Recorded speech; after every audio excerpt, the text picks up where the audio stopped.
Morning, everyone. I'm Ashish Kaushal, CEO of HireTalent and Consciously Unbiased. I'm really excited today. We have another series of our Future of Contingent Labor, or Future of Contingent Workforce with MSP leaders today. They're very special guests. We have Michael Beckwith, Senior Category Manager from Xcel Energy, Tania Danielle, Strategic Sourcing Manager from Databricks, Fayez Nathoo, Global CW Leader for Marsh McLennan, and Chris Farmer, Strategic Sourcing, Global Workforce Strategy for Salesforce. Welcome, everyone. Thanks. Thank you. So I wanted to start off with take the opportunity. We're going to talk about predictions for contingent workforce for this year. We're almost halfway through 2025. So far, the year has had a lot of disruptions, including changing geopolitics, stock market swings, labor force demographics shifting, and then technology advances such as agentic AI. All these trends have an impact on business, workforce planning, MSPs. We've seen amazing changes happening in technology this year as well, and implementations of those. So I want to start off with, can you share what you think will be the biggest trends in CW for 2025? Michael, you want to start? Sure. Yeah, I would say the one-word answer is more. I expect more contingent labor and increase in use for contingent labor as AI emerges onto the scene. There's questions about what it can do and what it can't do. You know, having a workforce that's more flexible to adapt and meet business needs as we integrate the new technology stacks into our ecosystems. I anticipate that we continue to see, and I think surveys have showed this as well, that we'll have an increase in contingent labor usage in various forms. Probably not too hot of a take or anything revolutionary in that prediction, but that's certainly a big piece of it. I have one other prediction as well. I predict that by the end of this year, the resume becomes nearly obsolete because most of them will be generated by AI, and they will lose their value as a differentiating factor in the candidate process. Interesting. So what do you think we'll use instead? Well, I'm hopeful, and maybe it's not 2025, but that we advance to thinking more about people's potential when empowered by AI instead of a look at the historical record of what we've accomplished and what our limitations historically have been. And so looking at more of aptitude-based tests and assessment to filter what an individual's potential is versus what their experience and track record has been historically. Oh, interesting. We'll have to come back to that and talk more about that later in the session. Fayez, what are your thoughts? Yeah, it's an interesting one. What Michael just said on resume sharing or the state of the resume. I think yes, AI will take a greater role in producing them. I don't necessarily think they'll be gone, right? I think the expectation will be to have a shinier, better presented resume with AI, and there's no excuse for any grammatical errors or of having an ill-formatted resume. Now, even today, people are quite creative with how they submit their resume. Some in the artistic fields or the publishing fields come out with all kinds of nifty resumes that don't take the traditional 2-page chronological order, right? So they're already being creative there. I think with other roles, the form of the resume will take a whole different shape. So for technology folks who are applying for app dev roles or cyber type roles, I would expect their resume to reflect some kind of coding and QR codes and all those nifty technology aspects embedded in there. So I think Michael's on the right path there, saying the format of the resume will change for one. I also think the contingent workspace will increase primarily because I think folks will want to be taking on different types of roles, not necessarily beholden to one company anymore. I think that the space of the freelancer in certain areas will grow exponentially, right? Their expertise will be in demand across multiple platforms, multiple industry lines. So again, another one I think is going to be on the increase. Not just in the U.S., but I think globally. Yeah, Right? interesting. And the ability to work remote. Now I know a lot of firms have instituted or have brought back in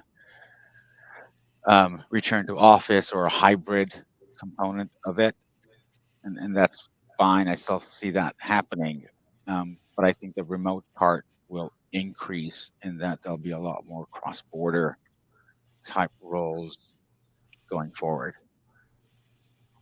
Interesting. Chris, your thoughts? I think, given the trade wars, economic uncertainty, et cetera, that you'll see an increase in contingent workforce in the near term. Companies aren't going to stop doing what they're doing, but they're going to probably be hesitant to commit long term to hiring people if they don't have a good bearing on what the economy is going to do. Yeah. So I think that's definitely something through 2025 we'll see. Resume is interesting. The state of the resume is a curious thing because I'd be curious what that looks like, because you still have to have something that you hand over to a hiring manager to explain who you are, what you do, etc. So I'd love to talk more about that too. No, great points, definitely. And Tanya, your thoughts on where you see the industry going this year? Yeah, I think just to mimic what everybody has said already, but I think contingent workforce in the past has been used to fill gaps, but what we've seen is that, like, not only does the worker prefer to be a contingent worker, but it's become a core strategy as well, especially because of some of these emerging technologies.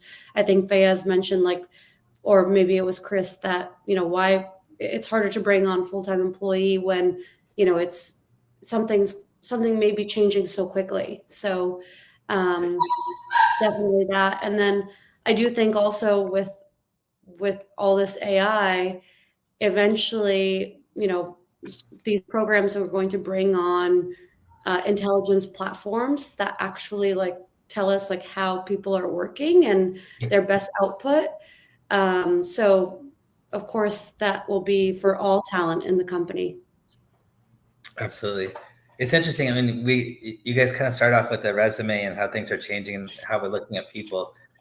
There's this idea around triangulation. I used to use this when pre-COVID LinkedIn there's this software that used to take your social footprint and then kind of give me insight before I had a call with you and say, this is how they respond to something, right? And so make sure when you talk to them, these are the ways to communicate. LinkedIn eventually bought that company and shut it down because I think they're probably going to release something that's they'll charge for at some point. But this idea of the resume changing triangulation would be interesting because there's more out there about us than just the 2-page document that is one-dimensional. And it'd be interesting to see how that feeds into both skills assessment and then validation of who we are, right? Because there is going to be, using AI, a lot of generated resumes that may or may not be accurate. And then you have filters on the other side screening those resumes that are AI as well. And so there's going to be this dance that goes back and forth. And so how do we really figure out who can do what more accurately? Yeah, I think it'll be even more critical for you to have your own network of people that know you, because that's where a lot of people find jobs anyways. Yeah. Because it's going to be way more effective than competing AI screening, unfiltering, unscreening you, etc. Totally. Well put. I think there's another trend for 2025 that I think we'll see more of, especially with the rise of AI, which is for lack of a better term, like bad actor nation states. Like North Korea placing fake workers in U.S. companies to make money to fund their country or their weapons programs outside of sanctions. There's an article in Wall Street Journal yesterday about this. And it's really quite sophisticated, and they're even using AI to. At first, they were using AI to actually have the North Koreans interview, and AI would change their appearance. But then I'm just quoting from the article. But then companies got smart and they would ask candidates to move their hand across their face because that would actually break the AI because the AI couldn't compute having a hand move across someone's face, and they would see it was not the right, not the person they thought it was. Oh, interesting. So I think that'll be kind of an escalating arms race, if you will, of those countries getting more sophisticated in trying to land remote jobs, and companies trying to prevent that.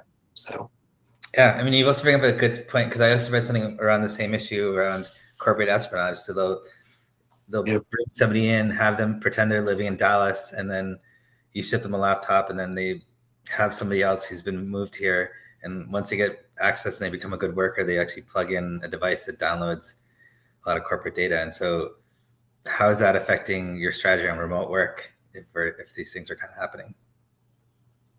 Yeah, good question. And what tools are we using to verify whoever those people are?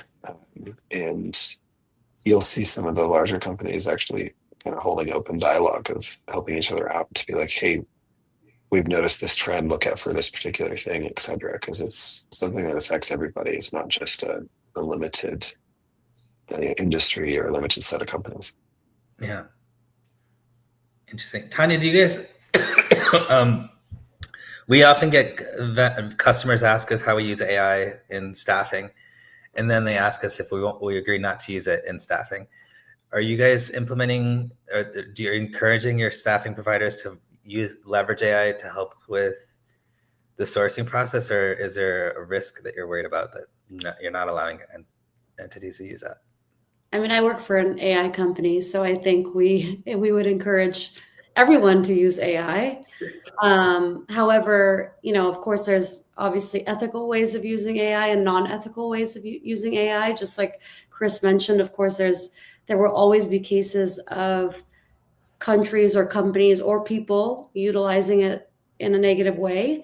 Mm-hmm. But I think if we can use AI to make the process more efficient or effective, then I would say that's a win-win for everyone. But yeah, I mean, it's just a matter of not only how you're using it, but why you're using it. Yeah. So, yeah. Interesting. Fayez, what about you guys?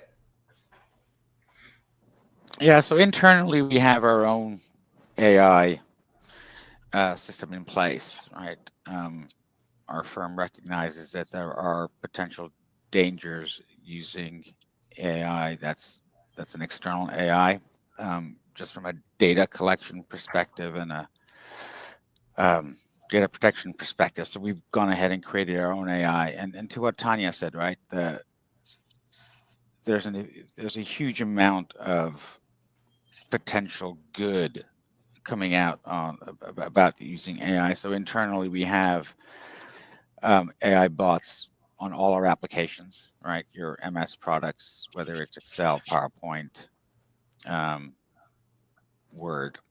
So those are embedded in there. We have AI for scouring our intranet for information, for example, a whole host of libraries that we've created to generate new content, put things together. So from an efficiency perspective, for our day-to-day colleagues, whether they're contingent workers or permanent employees, they have access to this. And then we have AI within our programs, right? For contingent workforce, we rely on our suppliers and our MSPs to make use of AI to make their lives a lot easier and much more efficient. Interview scheduling, for example, parsing through resumes for keywords so that they're shortlisted. Not necessarily to exclude, but to highlight the ones that meet, at least on paper, the criteria we're looking for. We're also quite conscious of how we use AI in terms of resume reviews and exclusion based on state laws, right? There are certain states that prohibit the use of that for excluding personnel, and we're fully compliant with that. And it's that fine line. How do you use it to find the right candidate, but not necessarily exclude the ones that didn't meet it, right? So constantly trying to evolve in the world of efficiency using AI. So interesting you say that. Look, I was going to ask you, are you asking your MSPs to, so if you look at what's happening with policy wise, the laws are changing at a state by state level, right? Federal things are changing every day. And so to keep up with compliance, are you using AI agents? Are you asking your MSPs to use AI agents to keep you abreast of the latest law changes to make sure that your policies align with that? That's a really good point. I haven't explicitly asked them to do that, but I think that's a very valid point on how to use AI efficiently. I've asked our MSP to provide us with changes to legislation in all the countries where they're supporting us. Mhm. And I get the changes and I'll get the updates to legislations.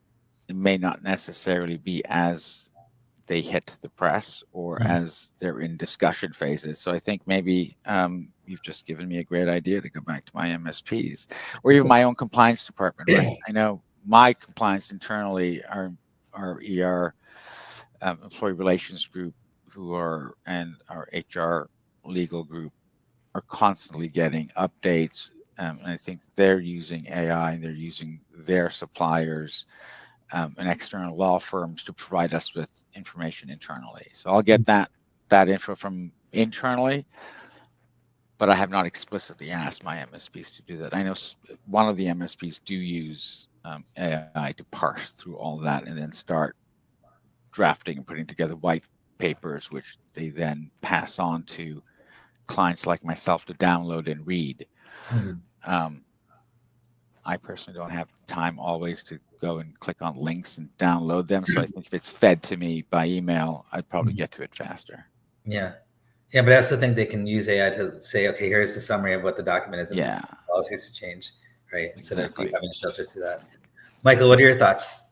You know, it's interesting, Chris, you talked about the importance of relationships, and I almost see a potential reversion to more emphasis on the relationships and the referrals, you know, as a result of the sort of noise that's introduced into the process with AI. And I'm a huge advocate of AI, and you're saying what potentially replaces the resume.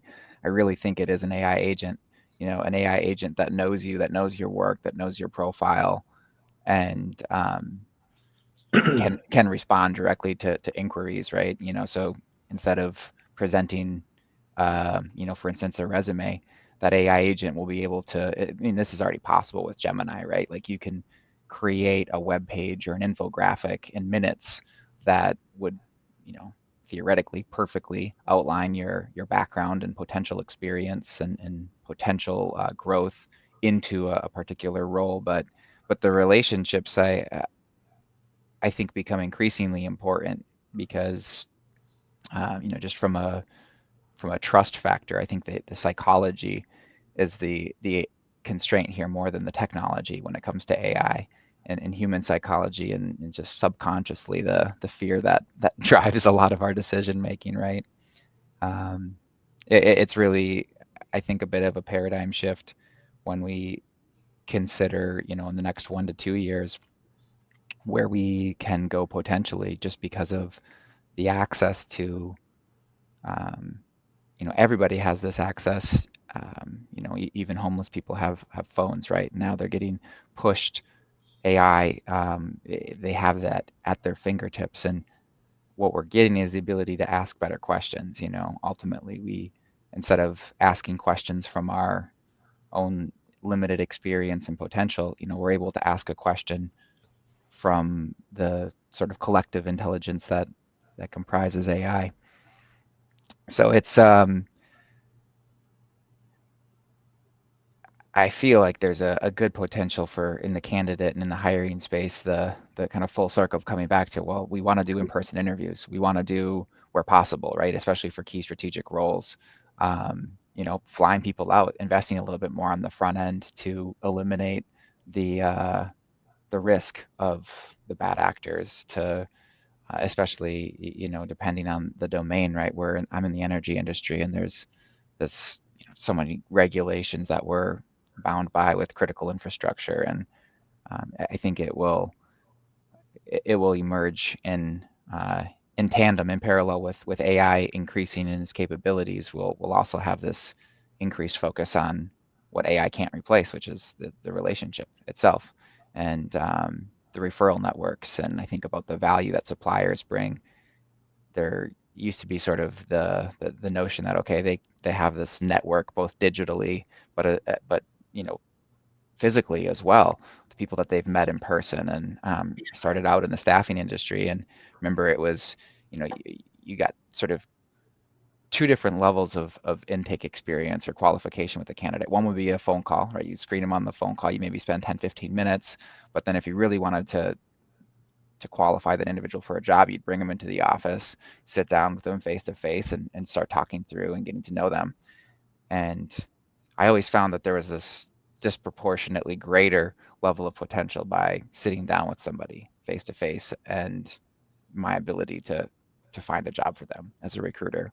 And then now on the flip side of it, I wonder if that's where, or I suspect that that's, what emerges as an important factor in the process.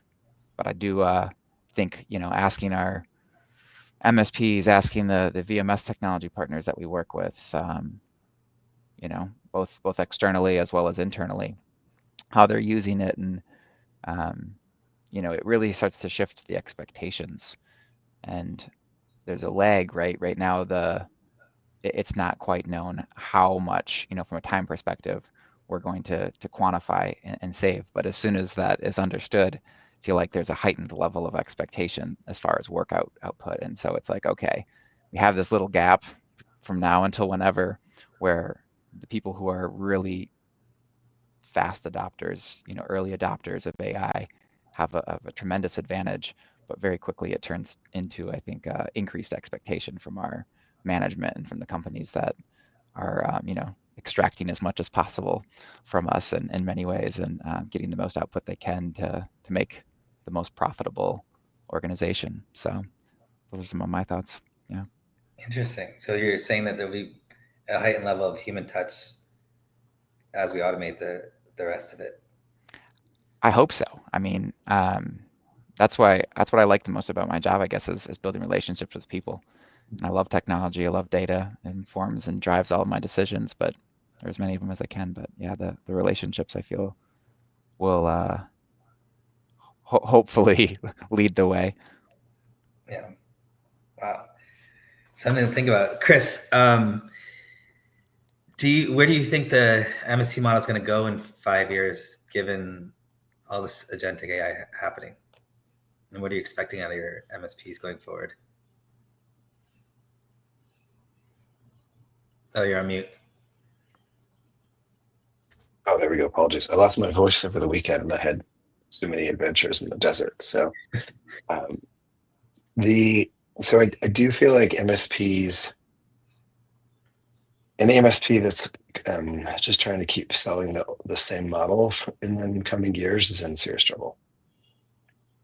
If you think about it, an MSP is essentially an army of people doing manual administrative tasks for you or on your behalf. And AI happens to be really good at doing administrative tasks that you're just constantly doing over and over and over again. Mm-hmm. And especially looking internally at Salesforce at what's happening with Agentforce, agentic AI, and the ability to understand the person asking the question, pull all sorts of different databases together through kind of different platforms and things that Salesforce is plugged into, and have it answer you or talk to you in just conversational chats, like in Slack, for example. For example, right now, like what I'd say at least half of my requests, if not more, to my MSP is like, hey, can you give me reporting on this, this, and this, or tell me this headcount, or tell me the history with this supplier, or tell me what's going on in this part of the world with bill rates or what have you. Agentic AI can pull that together for me in seconds, just in my Slack channel. Right? And whatever MSP can embrace that and marry that kind of their, we'll call it MSP agentic AI with the VMS platform they're using, I think whoever can do that from an MSP's perspective will survive and win in the coming years. Whoever's not going to do that is going to die, because the MSP is going to, at least the existing model is going to dwindle smaller and smaller and smaller in terms of what value they offer compared to what I could just get like my internal AI to do, for example. Yeah, absolutely. Great points. Tania, what are your thoughts? Yeah, really the same thing. I think AI will kind of take over the repetitive, like tactical work. But at the end of the day, human oversight will be necessary. Mainly, I mean, we've talked about this before, but mainly for the relationship management. And I think I would say that's the direction that I've gone in, is that, shifting tactical work currently to my MSP.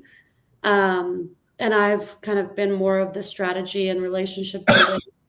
But eventually, the MSP has to shift that tactical work to AI.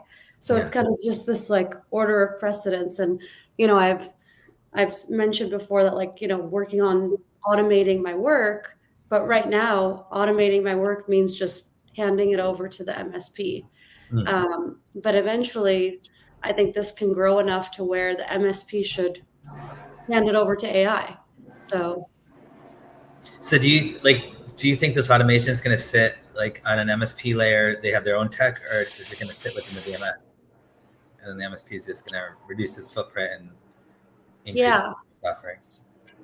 That's a really good question. I mean, I think it should either be integrated within the VMS, and the MSP will be the oversight above that.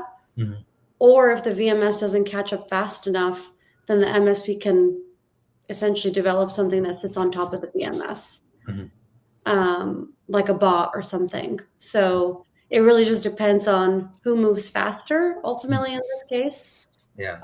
Obviously, the VMSs are already the technology, and usually they have more dollars to invest in more technology.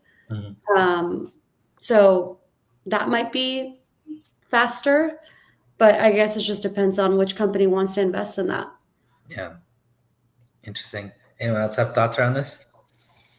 Well, my question was, do you think the MSP would charge us more or less once they implement this AI, right? Fewer resources required from a FTE equivalent, if you will. Maybe we're potentially eliminating some of the currently offshored solutions or nearshored solutions. Do you think that it will be a favorable change in our cost model, or will they say that this is an additional value, more capacity, try to charge us more? I mean, I personally think you look at it both ways, right? You can either use it to say your cost structure has changed, so you can use less, or you can replace all the. I mean, the one thing I've heard from a lot of buyers is that they don't feel like they're getting strategic value; they're getting more tactical, right? And so, if you can automate the tactical, then you could probably invest in higher priced strategists on your MSP side to provide services to you guys that helps you kind of see around the corner. So you can either use cost savings or use it to like reallocate to get better value. Yeah, it's an interesting mix, right? Because I typically think when people ask me different MSPs what I think about their services, from my experience, it's always come down to the team that MSP gives me. Yep. And the service that team provides versus kind of the broader MSP itself. So I see it both ways as well. It's like if you're using way less people to do what I need you to do, I'd expect to pay less. But if I'm an MSP, I'm going to say, oh, but we're adding way more value. We're having all these different services, so I'm going to charge you more because you're getting more in a way. Yeah, I hope that there's a reallocation, right? I love, for instance, the MSP team that I have. They're great. It's just, as humans, I really enjoy them, working with them, and I think in a world where they really are currently like an extension of myself, the program that we're building internally here. But they are very often mired in very tactical administrative work and doesn't give them nearly the opportunity to go and meet with stakeholders that suppliers do, right? So suppliers, they're incentivized to go and meet with stakeholders as much as possible. You know, the number of meetings that they have per week is usually a metric for account managers. And on the MSP side, it feels like, okay, they're incentivized to bring as much volume as they can into the program, make sure that it's compliant and that we're following all the steps, so to speak. But yeah, I'm hopeful that it starts to free up a bit more of their time and help them change the value proposition to more strategy, more relationship focus, and out of a bit of the tactical administrative function. I still think That's the the thing. MSP is Okay. needed for. Sorry, I was going to say that I still think the MSP is needed, or you'll need some group of people, whether they're part of the MSP or an in-house solution or captive in-house solution that does the tactical. All right, so whether you can outsource that, quote unquote, to an AI, I think that'll take care of some, but not all. There's always specifics or always nuances, and always need that extra people touch to get the tactical done. You know, whether it's phone calls for onboarding or outreaches for background screening or what have you, or even to vet qualify people to be an independent contractor. There are so many nuances in that I don't believe you can outsource that or have AI in all circumstances perform that function. So once you get away from the tactical and say, I need a tactical team, whether it's my MSP that does it, maybe I'll need less of it, but I'll still need some. All right. So if your cost model is based on headcount or volume or what have you, yes, you may be able to renegotiate that, or vice versa. The MSP renegotiates that for a higher fee. And then there's the strategic. And what Tania was saying is like she holds the strategic component in her program, right? Like that's why you're there. And the MSP is the tactical. Same with us. The strategic is still something the owner of the program or it's company led for the most part, unless you outsource the whole thing. But there's a strategic component that the MSP needs to bring you, and that's the external pieces, right? Supplier strategy. Which suppliers are you going to use? Where? How? And all that information, I think, comes from the MSP, which you're getting and you're paying for. Can you get it elsewhere? Maybe. But the MSP is there. If you have an MSP model, then that's what you really want to get, right? A mix of the strategic and the tactical. And I think it was Michael or Chris said it as well, that, or maybe it was you, we don't always get the strategic value from MSPs on a day-to-day basis, right? You're so mired in running the program that you're limited to the strategic or the innovation, as a lot of them call it, to QBRs or ABRs or what have you. And even then, it's theoretical for the most part. No, 100%. And then I also think there's a lot of unknowns. Like you look at not just AI, but robotic automation, right? And so I think we're probably 2-3 years away from, if you look at like BMW is building a factory, right? And if the goal is to bring jobs back here, we didn't define how those jobs are being done to still have cost savings. And so your MSP and your staffing firm might be buying robots that work in the factories to build cars. And now you're not managing people, but you're managing these robots. And so how do you allocate? That's a different skill set to work with, And so there's probably gonna be investment from the MSP side to like figure out how to allocate that workforce too at some point. I don't know. I think I'm probably thinking way out there, but those are some things else to consider in terms of skill sets. Well, Ashish, on that same note, if you saw the news, I think it was last month or two, Adecco and Salesforce announced a co-investment in a company that they've created together called R.Potential, if I remember right. Mm-hmm. And that is specifically focusing on managing both human and digital workforces in the future and providing human and digital talent workforces. Wow. That's amazing. Do you want to talk more about that? Well, it's a joint venture. they're calling it hybrid workforces, where they integrate human and digital workers seamlessly. Yeah. And that's using Salesforce, the Agentforce agentic AI I mentioned. So I don't know how exactly that's going to work. Stay tuned, because we're going to be using this in our Staff Up program. Amazing. We're sorry, Really that's cool. an internal name. Our Salesforce Contingent Workforce program. Yeah. So I'm curious to see on that. I think it's a really fascinating concept. The reality is going to be interesting. Yeah. 100%. Is anyone else looking at some of the automation in terms of the human part of it?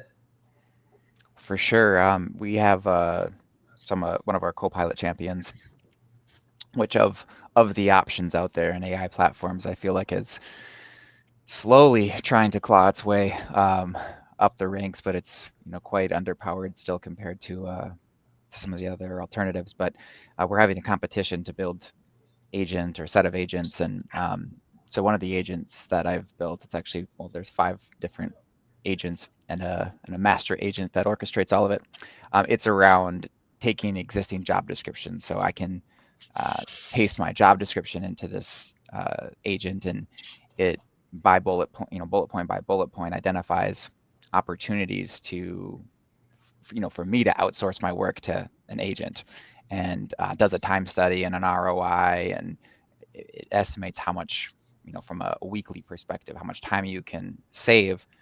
And then the next step in the process is an agent that ingests the job description or the role that you're targeting, like where would you like to go in your career, and then it, with the time that you freed up from the AI replacement of a portion of your responsibilities, gives you a map to use that time and start to make progress, gain skills, accelerate your career path. And there's some other couple pieces in it, but I would say it's really similar in that I'm envisioning this hybrid for every role of a subset of responsibilities that truly are strategic. And when I say that, I think, like, what does strategic really mean? It's thinking bigger picture, thinking longer term, and building relationships to ensure that your desired outcomes can actually materialize.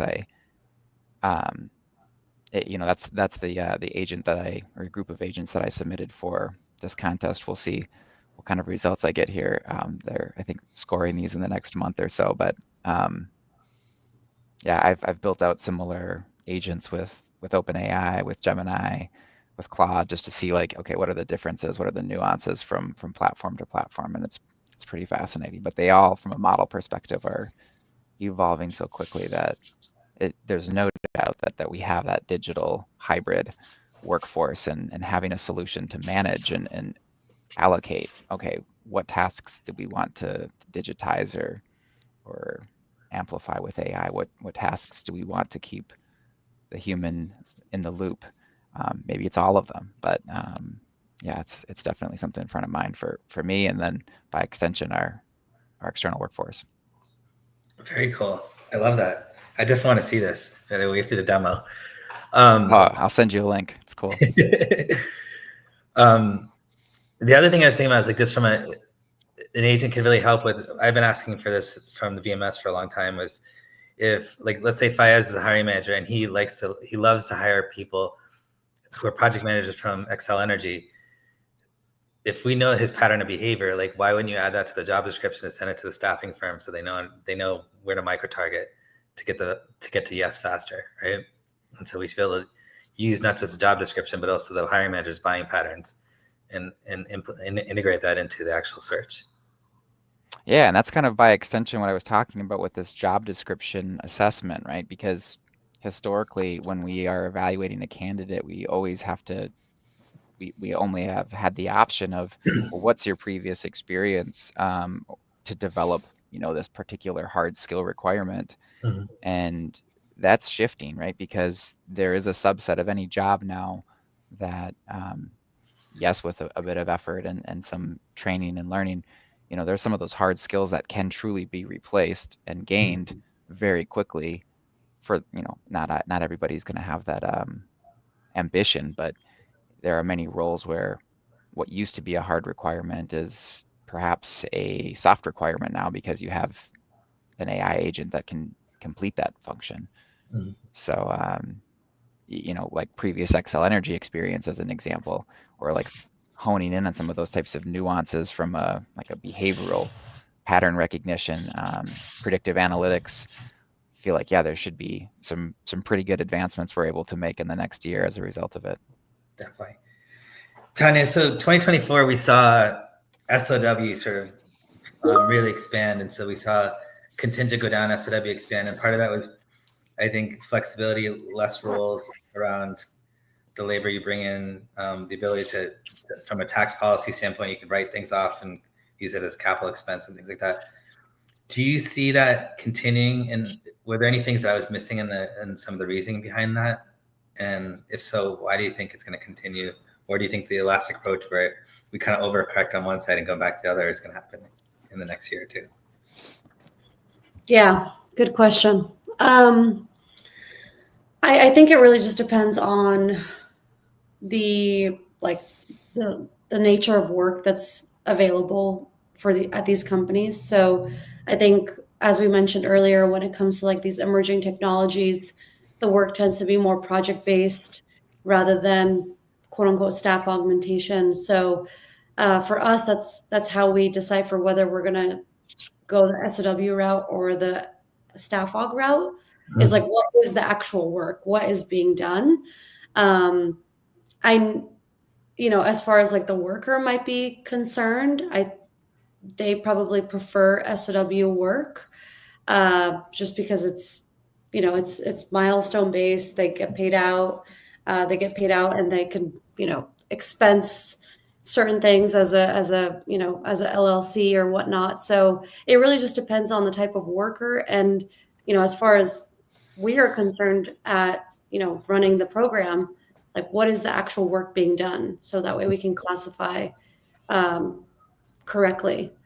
Am I answering your question? Yeah, 100%. Yeah. Very cool. Fayez, what are your thoughts? Do you want to add to that? Yeah, we still see that a lot today, right? Where it's, I think a lot of hiring managers and firms like to go down the SOW route because it's faster time for them to get that resource, right? Whether it's the correct way or it's correct classification is secondary to them. For them, it's speed to onboard, get them working right away. And we found issues with that, obviously, when from a compliance and risk and sometimes even cost perspective, because it's far more expensive to bring in people on an SOW route because the expectation is that the supplier is taking on the risk of delivery, making sure that there are no overruns and that the client is getting what they've actually subscribed to be getting, right? From a compliance perspective and a project management, even a cost perspective, that's not necessarily the right way of going about it, because you can get a contractor, same resource for significantly less if the risk profile is different for that role, right? Suppliers aren't silly. They know exactly what they're charging and why they're charging it. So it's up to the firm to be a little bit more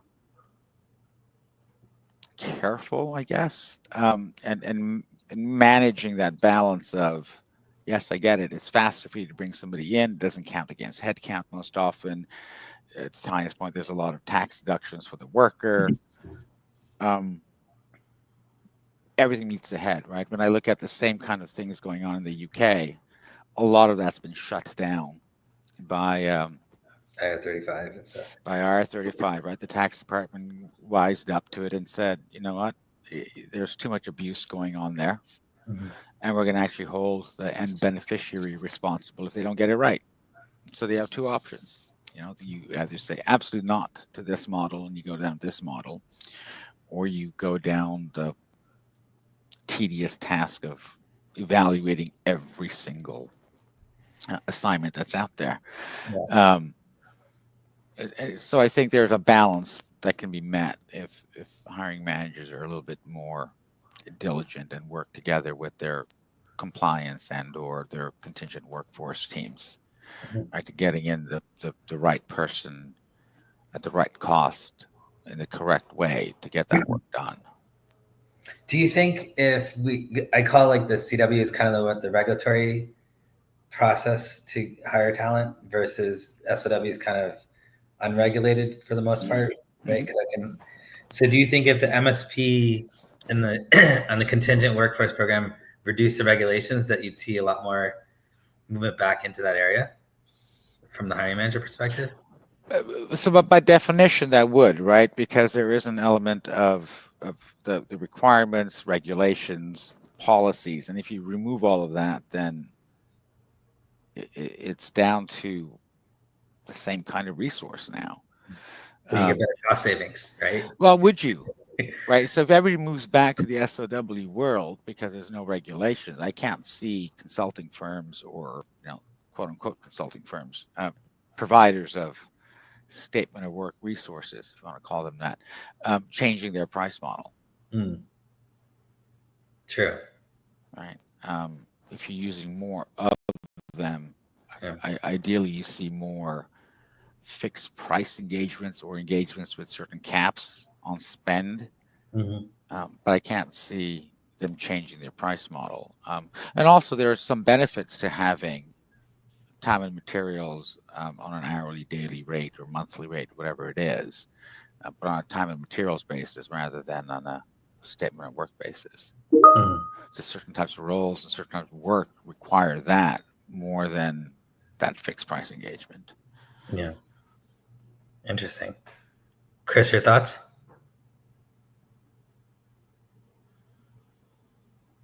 Yeah, you're on mute again. Always. So I think it's interesting because if I look at my own internal kind of trending in terms of contingent workforce usage, we're using more contingent workers than we ever have. But we're just calling it something different, right? If we're calling it SOW versus staff aug or what have you. So I think it's funny that we as companies try to say that we're not going to use as much staff aug, but we end up just using almost the same workers doing the same stuff, calling it something else, and now we're using more than ever. So it's a curious kind of like back and forth that I just watch happening. And I've talked to a few other of my friends who also run programs, and they see the same thing, because it's like leadership gets this view that staff aug is bad, don't do staff aug. And so suddenly all the funding comes up for SOW and all the funding goes down for staff aug. And so your overall contingent workforce headcount just explodes and goes up, but you're calling it something different. Rebranding it, basically. Yep. Michael? Yeah, I think we've been, as an industry, asking the wrong question on this. I think probably a hot take, but I think staff aug is SOW. The deliverable is different, right? The deliverable is providing resources, and that's what the risk is. And so I think we need to pivot away from SOW versus staff aug into identifying risk archetypes, based on the engagement, based on the work, and then associate with those different risk archetypes pricing that makes sense, premiums that make sense based on the value of what service or goods being provided. I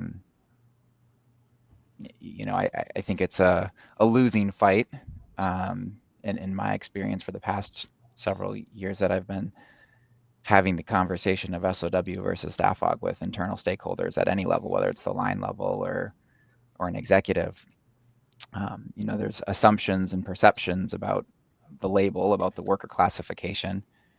And I think if we start to focus on the level of risk that we're transferring, what is the purpose of the contract? Well, it's allocating risk between two parties. And then based on that level of risk, agreeing on pricing that makes sense. So when the vendor is able to complete the work, whether it's providing a resource or completing a project deliverable or a turnkey solution, whatever it is, there's a different value to that as a buyer. And ideally we get to the spot where, and I think this is a perfect use case for AI, right? As you have assessment of a particular scope of work based on what those deliverables might be, how they might be broken into milestones-based payments, fixed cost initiatives, you know, we should be able to guide, instead of thinking about staff aug versus SOW, just think about, you know, what's the risk level here to us as an organization. In the context of staff aug, you know, it's generally wrongful term suits. Maybe that's the biggest risk that staffing agencies face. You know, ultimately, if a worker gets released from an assignment, or however you want to say it, right, the assignment's ended from a buyer perspective, we'll occasionally be the recipient of those, you know, wrongful term suits as well. And the co-employment issue is, I feel like it's been done and dusted, and while there's still conversation about it, there shouldn't be. It's like we accept to some extent, right, the risk of in an engagement that's staff aug in nature, where we're providing work direction and equipment and prescribing how and where the work's being done, et cetera, without a clear set of deliverables or outcomes that we're after. You know, we shouldn't have as much of a premium to pay for that particular engagement. And flip side, for what we consider SOW now, the greater the risk the supplier is faced with, the higher the premium that I would expect to pay. But yeah, that's my thoughts on it. Those are fair thoughts. I like that. Like the idea of kind of us using risks to figure out what the margin should be. Right. So let's talk about offshore hiring. We have all these tariffs things, this need to bring jobs back. The one loophole is that there's no service tax on where work is getting done. And so that's a way to get around some of the tariff stuff. So do you think that between SOW and these different regulations, and also just even honestly state by state employment regulations, is that pushing us to make it more favorable to onshore, nearshore, offshore, look at lower cost markets, things like that? And do you see that trend changing at all this year?